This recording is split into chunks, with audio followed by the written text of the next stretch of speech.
Well, hello and welcome to Bread of Life, a daily devotional program which each week features a different area pastor. Our speaker for this week is Pastor Bill Huegel of Wallingford. I am the good shepherd. The good shepherd lays down his life for the sheep. John 10, verse 11. Have you seen any sheep lately? I'd rather be one than see one. God's sheep, that is. Hi, this is Bill Huegel for the WIHS Bread of Life, and the Bible consistently invites us to be a part of God's sheepfold.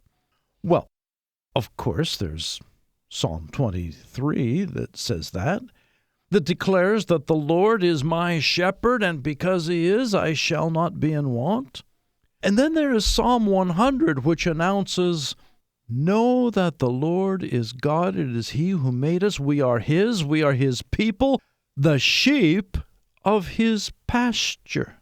With this in mind, Jesus says, very truly I tell you, Pharisees, anyone who does not enter the sheep pen by the gate, but tries to climb in some other way is a thief and a robber.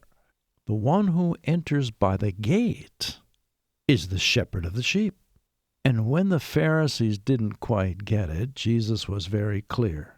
Very truly, I tell you, I am the gate for the sheep. That used to confuse me. I think I understood the imagery when Jesus said, I am the good shepherd. The good shepherd lays down his life for the sheep.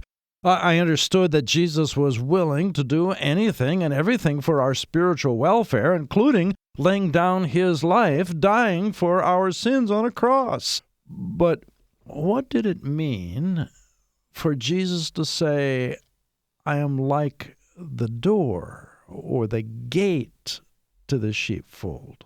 Then I saw a picture of what he meant.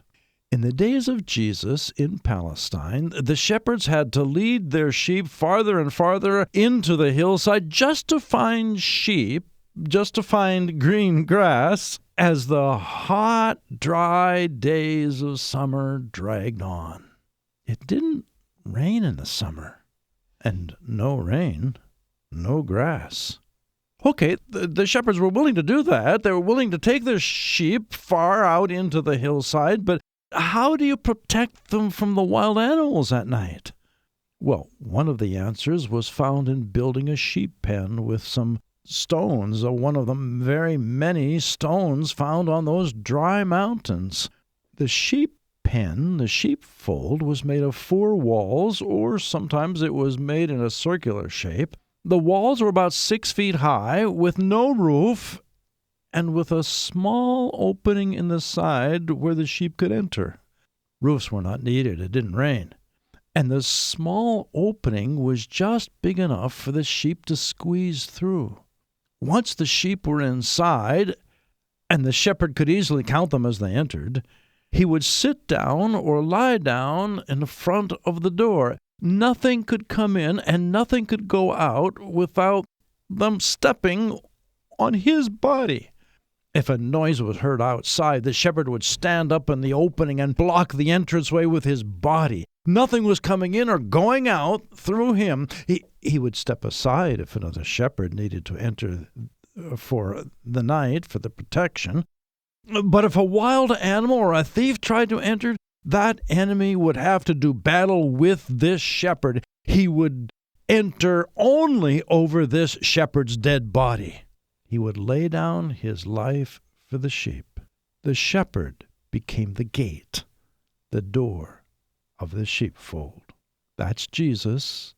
That's the good shepherd. He can be trusted because he laid down his life for us. Trust him. You've been listening to Pastor Bill Huegel of Wallingford, and this has been Bread of Life, a program to encourage you from God's Word.